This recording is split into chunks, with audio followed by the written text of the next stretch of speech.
Okay, ಇನ್ನೊಂದು ವಿಷಯವನ್ನು ಕೂಡ ಇದೇ ಸುದ್ದಿಗೋಷ್ಠಿಯಲ್ಲಿ ಅಶ್ವಿನಿ ವೈಷ್ಣವ್ ಹೇಳ್ತಾರೆ. ಜಾತಿ ಗಣತಿಯ ಅಸ್ತ್ರ ಕಾಂಗ್ರೆಸ್ಗೆ ಕೇಂದ್ರ ತಿರುಗೇಟನ್ನ ಕೊಡ್ತಾ ಇದೆ. ಜಾತಿ ಗಣತಿ ಘೋಷಿಸಿದ್ದಾರೆ ಮೋದಿ ಸರ್ಕಾರ. ಈ ಮೂಲಕವಾಗಿ ಜಾತಿ ಗಣತಿ ಬಗ್ಗೆ ಕಾಂಗ್ರೆಸ್ ದ್ವಂದ್ವ ನಿಲುವನ್ನ ಹೊಂದಿದೆ.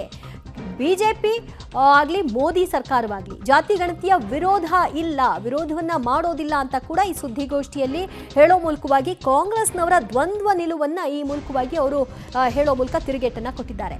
ಜಾತಿ ಗಣತಿಯ ಅಸ್ತ್ರವನ್ನ ಪ್ರಯೋಗ ಮಾಡ್ತಾ ಇದೆ. ಈ ಹಿನ್ನೆಲೆಯಲ್ಲಿ ಇದನ್ನ ಯಾರೂ ಕೂಡ ವಿರೋಧ ಮಾಡ್ತಾ ಇಲ್ಲ ಅಂತ ಅವ್ರು ಹೇಳಿದ್ದಾರೆ.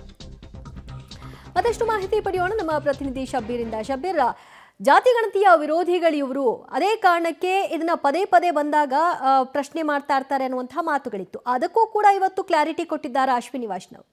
ನೋಡಿ, ಜಾತಿ ಜನಗಣತಿ ಮಾಡೋ ವಿಚಾರಕ್ಕೆ ಸಂಬಂಧಪಟ್ಟಂತೆ ಬಿಜೆಪಿ ಮತ್ತು ಕಾಂಗ್ರೆಸ್ನ ನಡುವೆ ಸಾಕಷ್ಟು ರಾಜಕೀಯ ತಿಕ್ಕಾಟಗಳು ನಡೆದಿದ್ವು. ಕಾಂಗ್ರೆಸ್ ದೇಶದಾದ್ಯಂತ ಜಾತಿ ಜನಗಣತಿ ಆಗಬೇಕು ಅನ್ನುವಂಥ ನಿಟ್ಟಿನಲ್ಲಿ ಆಗ್ರಹವನ್ನು ಮಾಡ್ತಾ ಇತ್ತು. ಲೋಕಸಭೆ ವಿರೋಧ ಪಕ್ಷದ ನಾಯಕರಾಗಿರುವಂಥ ರಾಹುಲ್ ಗಾಂಧಿ ಅವರು ಕೇಂದ್ರ ಸರ್ಕಾರದ ಮುಂದೆ ಕೂಡ ಇಂಥದ್ದೊಂದು ಡಿಮ್ಯಾಂಡನ್ನು ಇಟ್ಟಿದ್ರು. ಒಂದು ವೇಳೆ ಕೇಂದ್ರ ಸರ್ಕಾರ ಮಾಡದೇ ಇದ್ರೆ ನಮ್ಮ ಆಡಳಿತ ಇರುವಂಥ ರಾಜ್ಯ ಸರ್ಕಾರಗಳಲ್ಲಿ ನಾವು ಜಾತಿ ಜನಗಣತಿಯನ್ನು ಮಾಡಿ ಆ ಸಂಖ್ಯೆಗಳನ್ನು ಬಿಡುಗಡೆ ಮಾಡ್ತೀವಿ ಅಂತ ಹೇಳಿತ್ತು.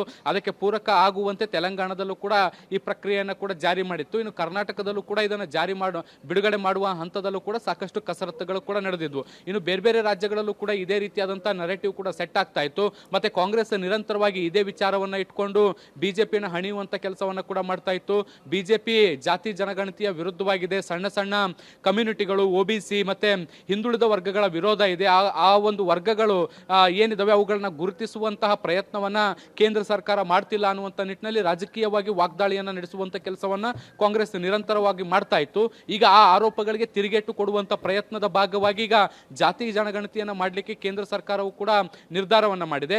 ಈ ವರ್ಷದ ಅಂತ್ಯದಲ್ಲಿ ಜನಗಣತಿಯನ್ನ ಮಾಡಲಿಕ್ಕೆ ನಿರ್ಧಾರ ಮಾಡಿತ್ತು. ಇದರಲ್ಲಿ ಜಾತಿಯ ಕಾಲಮನಸ್ ಕೂಡ ಸೇರಿಸಿಕೊಂಡು ಜಾತಿಯ ಜನಗಣತಿಯನ್ನು ಕೂಡ ಜೊತೆಗೆ ಮಾಡುವಂತ ನಿಟ್ಟಿನಲ್ಲಿ ಈಗ ಫೈನಲ್ ಡಿಸಿಷನ್ ಕೂಡ ತೆಗೆದುಕೊಂಡಿರುವಂತದ್ದು. ಈ ಮೂಲಕವಾಗಿ ಕಾಂಗ್ರೆಸ್ ಇಷ್ಟು ದಿನಗಳ ಕಾಲ ಏನು ಹೋರಾಟವನ್ನ ಮಾಡ್ತಾ ಇತ್ತು, ಜಾತಿ ಜನಗಣತಿಯ ವಿಚಾರವನ್ನ ಇಟ್ಕೊಂಡು ಬಿಜೆಪಿಯನ್ನ ಕಟ್ಟಿ ಹಾಕುವಂತ ಪ್ರಯತ್ನ ಏನು ಮಾಡ್ತಿತ್ತು, ಆ ಒಂದು ರಾಜಕೀಯ ತಂತ್ರಕ್ಕೆ ಪ್ರತಿತಂತ್ರವನ್ನ ಹೆಣೆಯುವಂತ ಕೆಲಸ ಈಗ ಬಿಜೆಪಿ ಕಡೆಯಿಂದಲೂ ಕೂಡ ಆಗಿದೆ. ದಿವ್ಯಾ.